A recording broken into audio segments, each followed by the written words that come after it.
आई स्वयंपाक केला नाही का? तुम्हाला किती भूक लागली? एक तर जॉबवर नाही यायचं एवढं लेट, जॉब पण करायचा आणि घरचं पण करायचं का घरी येऊन परत?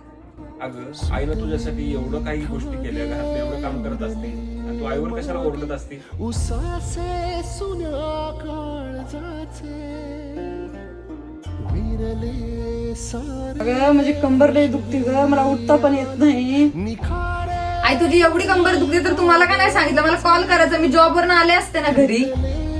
हा, ठीक आहे बाई. बसले अरे असं का बसलाय तुम्ही?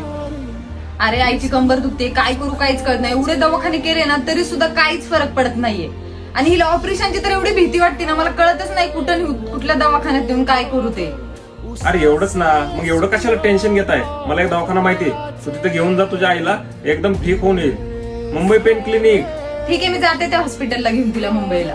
अहो आई, तुम्ही ऑपरेशनला कशाला एवढं घाबरता? तिथं ऑपरेशन न करता तुम्हाला बरं केलं जाईल. आई आपण उद्याच दवाखान्यात जाऊया. आणि बघितलं ना त्यांनी सांगितलं तर ऑपरेशनचं टेन्शन नको घेऊ आणि भीती पण नको ठेवू मनामध्ये. ऑपरेशन न करता तू बरी होणार आहे आता.